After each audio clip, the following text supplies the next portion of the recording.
And basically, I'm the kind of guy that has been there, done it, and I understand all sorts of different ways for both the charity or let's say the cause can provide to the brand and what the brand can provide to the thing. And it's a scratch your back kind of situation. When Dave's talking startup, he's talking all the way, everything from startups to multinational corporations. Americans don't really care that much for hockey, but they sure care about the movies. And I can say this in a reverse way, that Canadians sure care about hockey, and they do kind of get interested in movies. So I went through the course myself, and this is part of the reason why I want to bring this value and this knowledge that I found through even just going through some of the beginning slides. I immediately identified some of the mistakes and some of the things I wish I knew before sending out 1,000,001 emails or doing those calls, because maybe that would have changed my outlook and how I approached sponsors. There's got to be a little madness involved when it comes to marketing and advertising. You have to be a little creative. You have to think outside of the box or inside of the box if what you're selling comes in a box. But or who you're listening to today is folks who have been there and done that and have managed to find ways. So you see the Olympic logos there. You see the National Hockey League logos there. You see Major League Baseball logos there.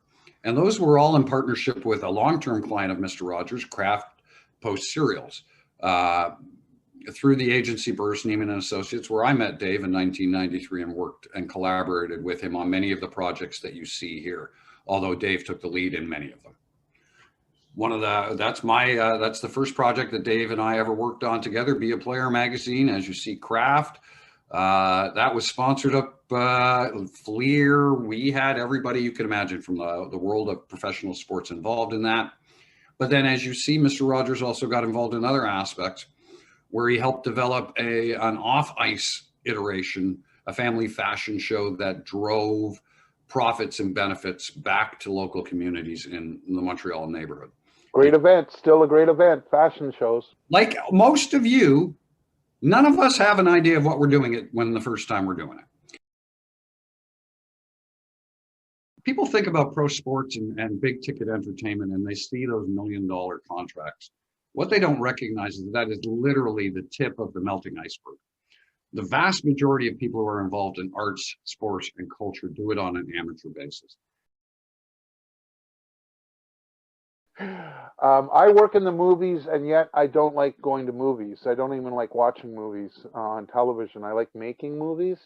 But I'll tell you one thing, that the products that I worked on were from day one. The second our office heard that the Hulk was going to launch in whatever date, we were on it. Now, I was coming up with some pretty wild ideas. A couples retreat, I forget. Fast and Furious, obviously the new James Bond, and Get Lost did exactly that. It got lost. Movies are perfect until the day that they're released. Every movie trailer is perfect, is perfect in every way. And you ride in on the trailer. You ride in when that baby's perfect, and that's how you do it. The lessons that you gain through this program are scalable. If you are so fortunate to go to work for an organization that can allow you to ask for $20 million to have your car put in an upcoming movie, that's great.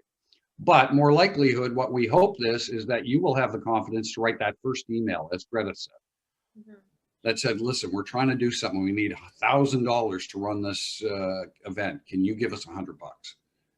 Because it's just a matter of the same lessons scaled up.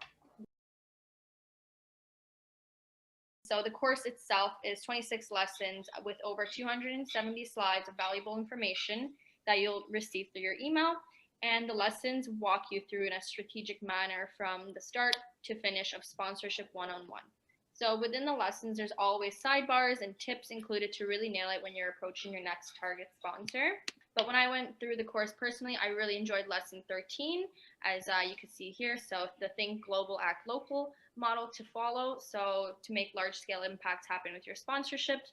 And I remember, as Dave and David always, their words always run through my head.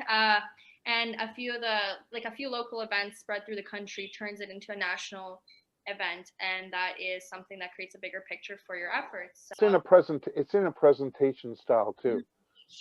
You know, we keep it to the point. Sometimes we move quickly through stuff. Other times we just sit back and smell the roses. Is money bad? When there is a certain amount of money designated to any kind of campaign, any kind of content, certain percentages of them are divvied up with the lawyers, with the taxes, with the government, with human resources, and with paying people like myself who are entrepreneurs that come in to assist people. So money's good. Just don't make it everything. If you have a strong sense of yourself before you go into any relationship, and you have a pretty good idea of what your boundaries are and what your comfort levels are, then it'll make the selection and guidance process that much easier. You have to be mindful that when you are getting into a relationship with a big sponsor, there is a trade-off. They are expecting something from you. What they're generally expecting is access, either to your brand halo or your relationships with your members or with your community.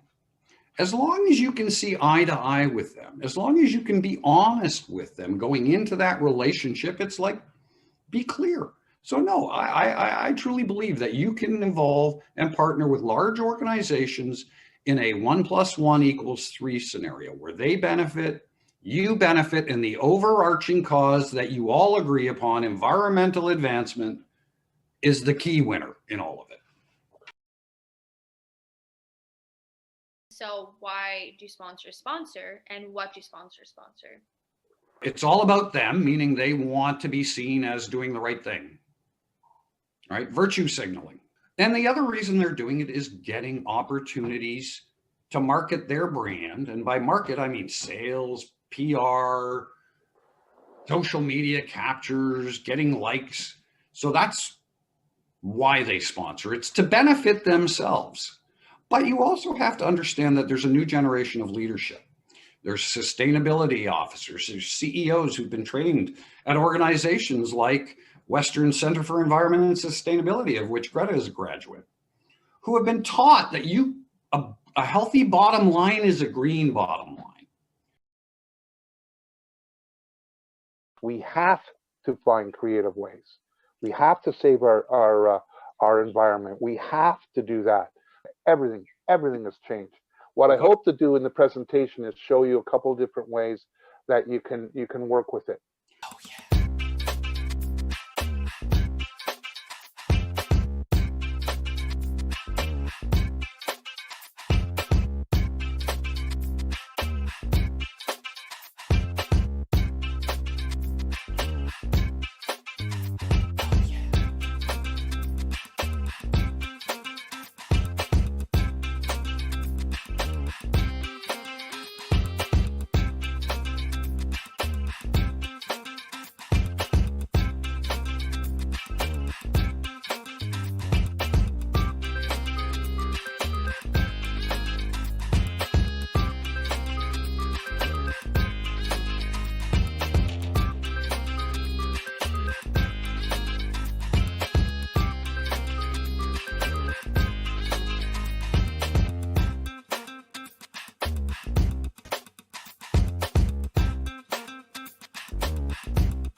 If you've got a young cohort working with you like I do, They have a capacity to learn, adapt, build, and create new solutions that can, I mean, in the summer, did we not have a virtual Friday afternoon party every Friday at the 3 p.m. or Sure something? good.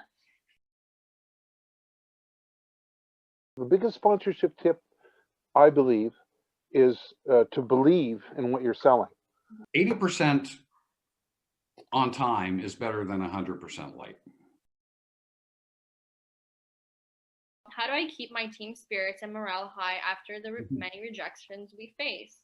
Promoting individual success as part of a team success, right? So let's say a big sale comes through, so you take everybody out for pizza or whatever, right? The office did it, so it's the whole teamwork.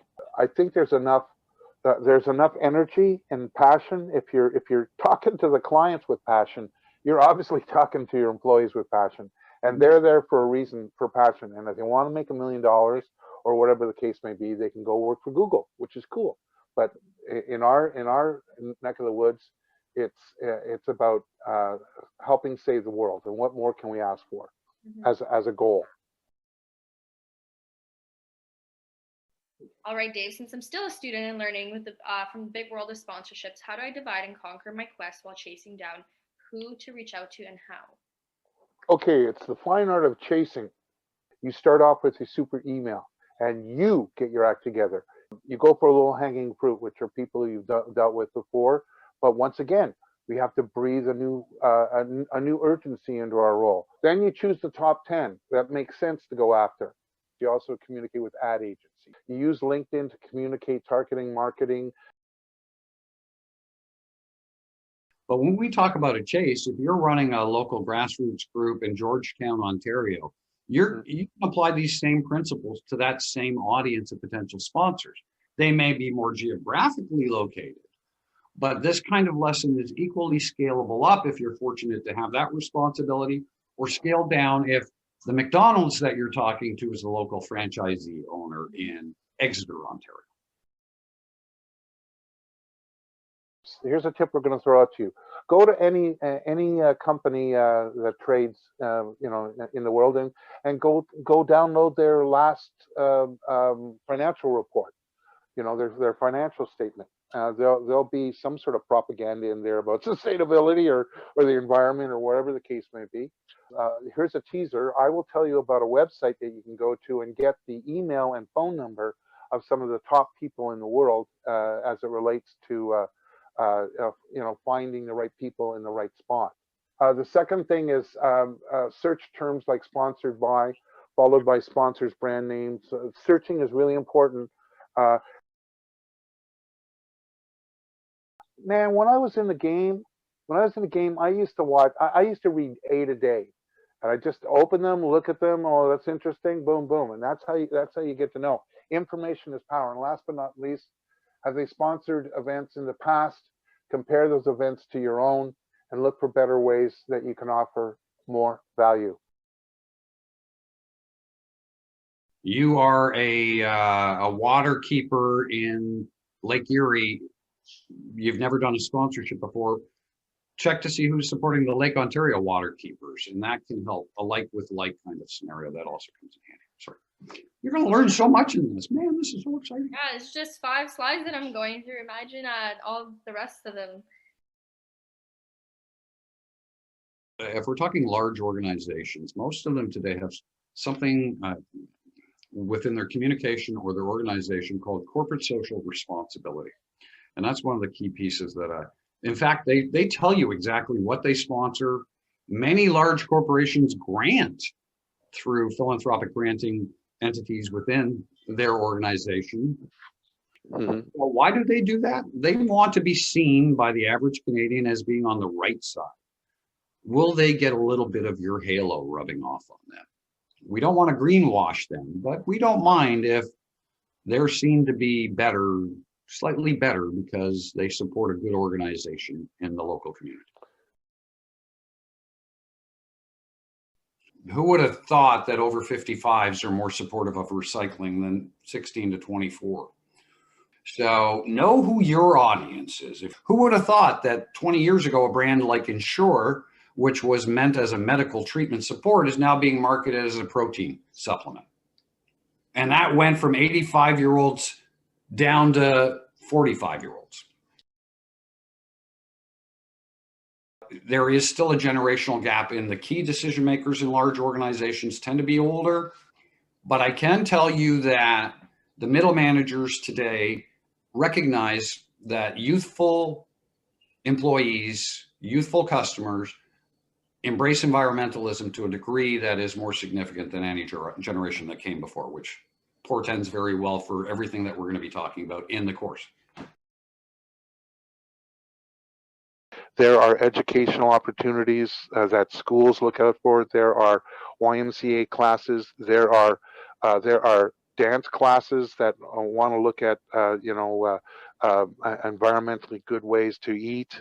There's lunch and learns at different companies where you can teach your employees about how to help out recycling, or whatever the different programs that you have. They can always be expanded. Now, you may not want to go upon that, but you must believe that what you've done is provide to the individual who you're pitching to, that you've given them a really good idea and they followed through on it, and hopefully they do. If not, then hey, just marvel in the success of your own local project. Mm-hmm. And hopefully they do it year after year after year, which is what the community stuff's all about. Oh yeah.